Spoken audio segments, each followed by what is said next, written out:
آخری زمانے میں شیطان اپنی مشینوں، اپنی ٹیکنالوجی اور اپنے لشکر کے ساتھ تمام قوت اور طاقت کے ساتھ مومنین پر حملہ کرے گا، اور اس کی سازشوں میں سب سے اہم سازش یہ ہوگی کہ مومنین کو تنہا کر دیا جائے۔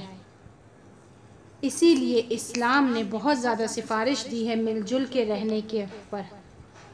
اگر نماز پڑھنی ہے تو کہا گیا کہ اگر 10 افراد سے زیادہ جماعت میں ہوں تو اس کا ثواب جو ہے وہ جن و انس مل کر نہیں لکھ سکتے۔ اسی طرح سفارش کی گئی کہ اگر دعا کرنا چاہتے ہو تو کہا گیا کہ سب مل کر دعا کرو۔ اگر 40 لوگ مل کر ایک دعا کرتے ہیں تو خدا ان پر ایک دوسری طرح سے عنایت کرتا ہے۔ امام صادق علیہ السلام فرماتے ہیں کہ میرے والد امام باقر علیہ السلام کو جب کوئی حاجت ہوتی تھی تو وہ ہمیشہ اپنے آس پاس اطراف میں موجود لوگوں سے کہتے تھے کہ میں دعا کرتا ہوں اور تم سب لوگ آمین کہنا۔ ضروری نہیں ہے کہ 40 افراد ہی موجود ہوں، جتنے بھی افراد ہوں، اہم یہ ہے کہ جمع ہو۔ کچھ افراد مل کر جمع ہوں، یہ بہت زیادہ تاثیر رکھتا ہے۔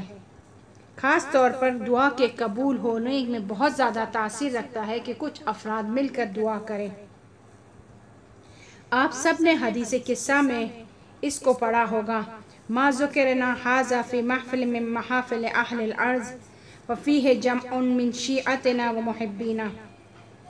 یہ حدیث وہاں کے لیے ہے کہ جہاں تمام شیعہ جمع ہوتے ہیں، اور یہ حدیث جہاں پڑھی جاتی ہے وہاں پر ملائکہ نازل ہوتے ہیں، رحمت نازل ہوتی ہے۔ اس جمع میں ایسا ضرور ہوتا ہے کہ خدا اس کی برکت سے سب کی مشکلات کو آسان کر دیتا ہے۔ روایت میں ہے کہ اگر 40 مومنین ایک تشییع جنازہ میں جمع ہو جائیں اور کہیں کہ ہم نے سوائے خوبی کے اس سے کچھ نہیں دیکھا، تو خدا کہتا ہے کہ یہ جو مر گیا ہے تم نہیں جانتے ہو، لیکن میں اسے جانتا ہوں۔ لیکن چونکہ تم 40 لوگوں نے اس کے لیے گواہی دی ہے، اس کے اچھے ہونے کی گواہی دی ہے، اس لیے میں اسے بخش دوں گا۔ چونکہ تم تمام مومنین مل کر جمع ہوئے ہو، اس وجہ سے میں اسے بخش دوں گا۔ جمع ہونا، ایک ساتھ ہونا حتیٰ عذاب کو بھی ختم کر سکتا ہے۔ اگر سفر پر جائیں تو کہا گیا کہ اکیلے نہ جائیں۔ اگر سونا چاہتے ہیں تو اکیلے کمرے میں نہ سوئیں۔ کھانا کھانا ہے تو سفرے پر جمع ہو کر مل کر کھائیں۔ پیغمبر اکرم صلی اللہ علیہ وآلہ وسلم فرماتے ہیں کہ برکت جمع ہونے میں ہے۔ اگر گھر کے افراد ایک سفرے پر کھانا کھانے کے لیے جمع ہوتے ہیں تو خداوند عالم فرماتا ہے کہ تم لوگ سفرے پر جمع ہوئے ہو، خدا تم پر اپنی رحمت کی نظر کرتا ہے اور تم کو معاف کرتا ہے۔ سبحان اللہ، خدا کی شان دیکھیں کہ سفرے پر بیٹھے ہیں، کوئی ذکر نہیں کرنا ہے، قرآن نہیں پڑھنا ہے، نماز نہیں پڑھنی ہے، صرف کھانا کھا رہے ہیں۔ ہو سکتا ہے غذا بھی بہت زیادہ لذیذ ہو، لذت بھی مل رہی ہو، خوشی کا احساس بھی ہو رہا ہو، تو خدا کہتا ہے یہ کہ تم لوگ جو مل کر رہ رہے ہو، ایک دوسرے کے ساتھ ہو، مجھے یہ بہت پسند ہے۔ اور آج کل گھروں میں جب سفرہ لگتا ہے تو ایک آتا ہے کھا کر چلا جاتا ہے تو پھر دوسرا آ کر کھاتا ہے، لیکن خدا جمع کو پسند کر رہا ہے۔ اسی طرح اگر عزاداری کرنا چاہتے ہو تو مل کر ہو، اس مل کر رہنے کی حفاظت کریں۔ بلڈنگ میں اگر 5 گھر ہیں تو ہر ہفتے میں ایک بار کوشش کریں کہ باری باری سب کے گھر میں جمع ہوں، حدیث قصہ پڑھیں، زیارت عاشوراء پڑھیں، یا کسی بھی موضوع کو لے کر کوئی دعا پڑھیں۔ ضروری نہیں ہے کہ کھانا کھلائیں، لیکن جمع ہو، کیونکہ یہ جمع ہونا خود ایک برکت رکھتا ہے، مشکلات کو حل کرتا ہے، گناہوں کو معاف کرتا ہے، اور یہ جمع ہونا شیطان کو کمزور کرتا ہے، شیطان کے پلان کو ناکام کرتا ہے۔ مومنین کے تعلقات کی جب حفاظت ہوتی ہے تو ان کے دین کی بھی حفاظت ہوتی ہے۔ امام صادق علیہ السلام فسیل سے پوچھتے ہیں کہ تم لوگ جمع ہوتے ہو، کیا تم لوگ جمع ہوتے ہو اور ہمارے بارے میں بات کرتے ہو؟ امام صادق علیہ السلام جمع کو پسند کر رہے ہیں، جمع ہونے کو پسند کر رہے ہیں۔ فصیل کہتے ہیں کہ ہم یہ کام کرتے ہیں۔ امام فرماتے ہیں مجھے ایسی محفل پسند ہے۔ امام صادق علیہ السلام جب کہہ رہے ہیں کہ مجھے ایسی محفل پسند ہے، فرش اور دیوار کو پسند نہیں کر رہے ہیں، ہم کو پسند کر رہے ہیں، مومنین کو پسند کر رہے ہیں۔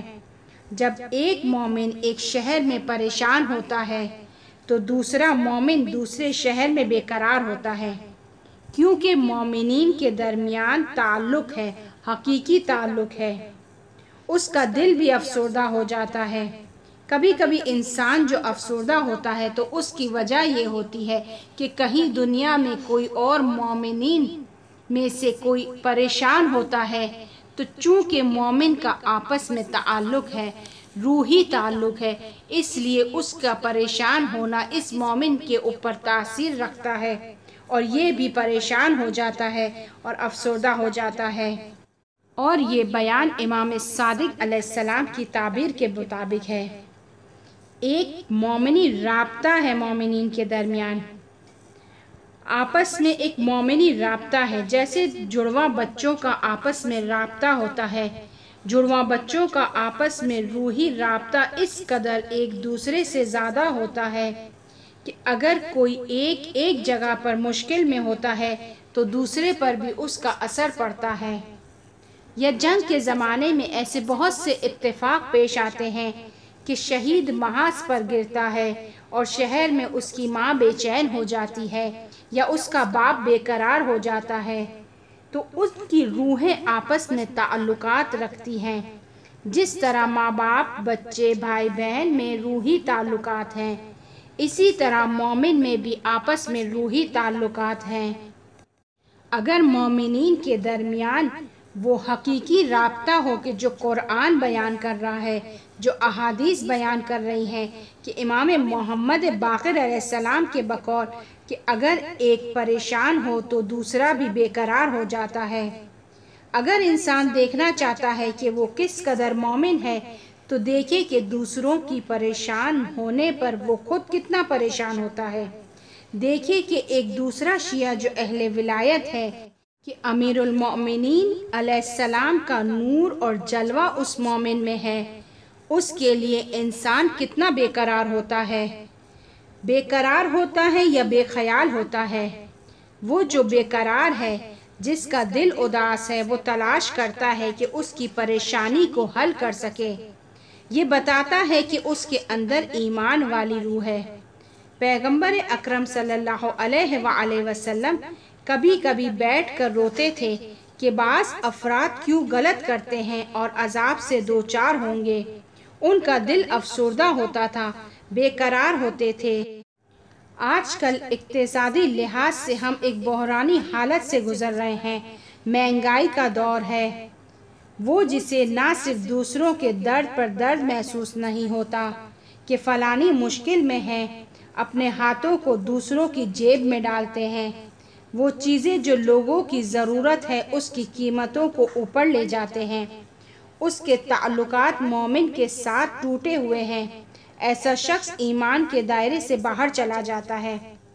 استاد مہدی قوام مقام معظم رہبری جوانی میں ان کی مجلس میں شرکت کرتے تھے اور عبدالکریم حائری کے شاگرد تھے، لیکن بہت زیادہ دل سوز تھے۔